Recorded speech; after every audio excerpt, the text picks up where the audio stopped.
మాది పెంగుల్ బాబు. నా పేరు వెంకట గోపాలరావు, ఎర్రశెట్టి వెంకట గోపాలరావు. నేను సంవత్సరం 10 మాసాలు అయింది బంటి మీద ప్రశాంతానికి వచ్చి.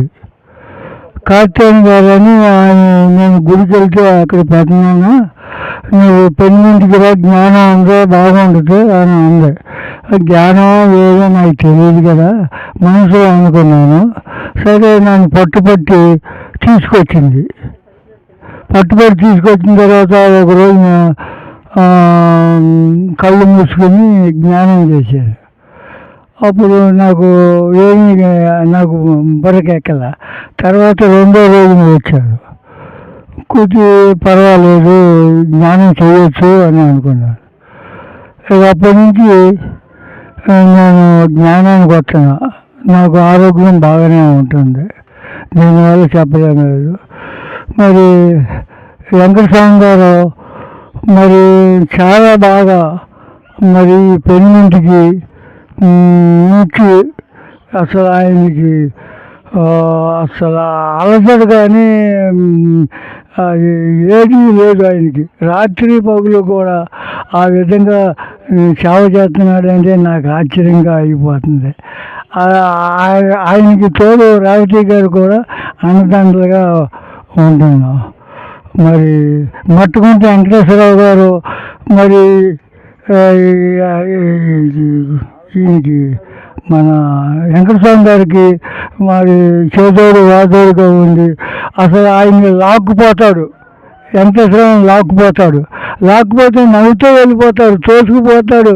ఆయన ఇప్పుడు 2 నెలల మట్టి ఆయన ఆ సేవలో ఉండి చేస్తున్నాడంటే నాకు ఆశ్చర్యంగా ఉంది. నేను అలంకే చూస్తాను, కోపతాపాలు లేవు.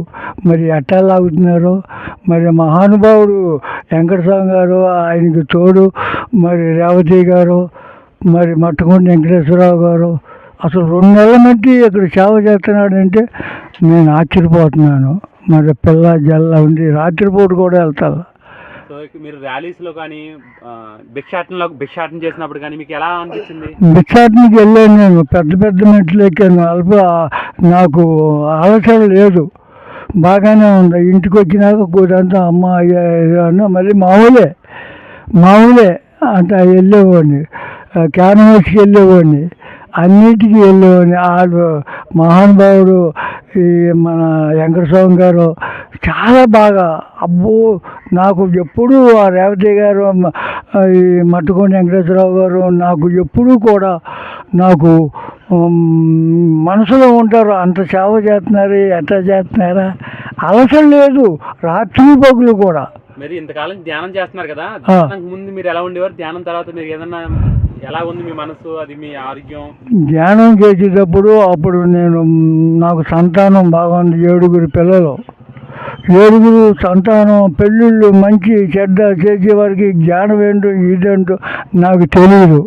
నేను ఆ దొందాపల్లో పడి అయిపోయాను. నాకు కరోనా వచ్చింది.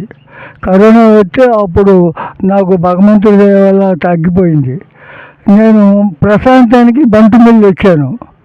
బంటిమిల్లి వచ్చి కార్తీన్ గారు నన్ను అన్నాను కదా, బలిమింతనం నాకు వచ్చింది.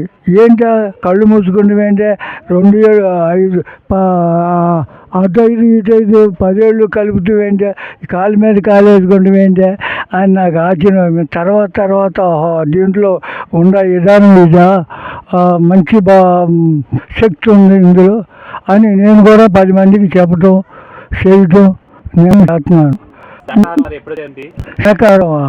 శాకాహారం నేను ఈ జ్ఞానంలోకి వచ్చిన తర్వాత మా అమ్మాయి పంపిస్తుంది.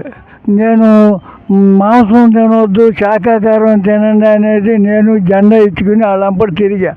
ఇంటికి వచ్చేవరకే మరి మాంసం ఉండేది. మా అమ్మాయి పంపించి, ఇదేంటిరా బాబు ఇప్పుడు దాకా వాగింది ఏంటి, నాకు ఇప్పుడు కూర ఏంటి అనేది ప్యాను ఒప్పక నేను తిన్నాను. తర్వాత కాశీకి వెళ్ళిన తర్వాత ఇది తప్పు, తినకూడదు అని మా అమ్మాయికి చెప్పాను.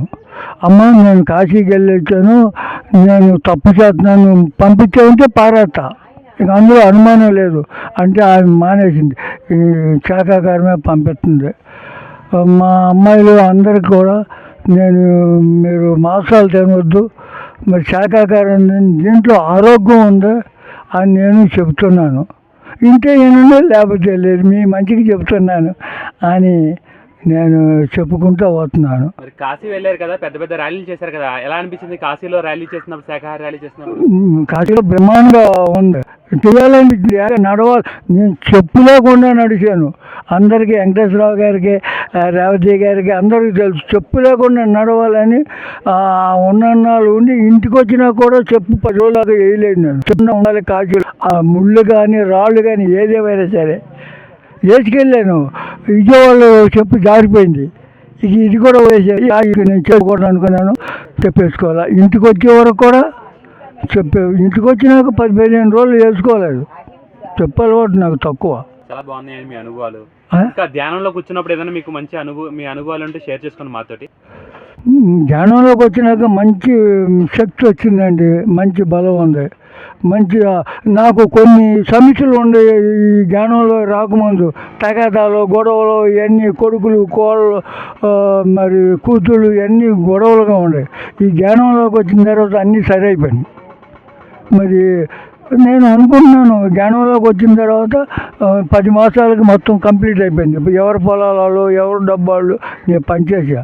నాకు 8 ఎకరాల పొలం. ఎవరి కాళ్ళకే నేను కూతుళ్ళకి అన్నీ పంపించి నేను ఏదో బ్యాంకులో వేసుకున్నాను, తిన్నాను. ఎవరిని ఆశ్రయించకుండా హాయిగా ఈ జ్ఞానాన్ని పట్టుకుని ఈ రేవతి గారిని, మరి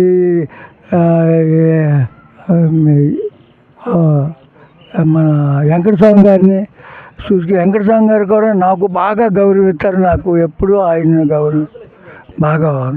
థ్యాంక్ యూ అండి. పర్వాలేదా? చాలా బాగా చెప్పారు.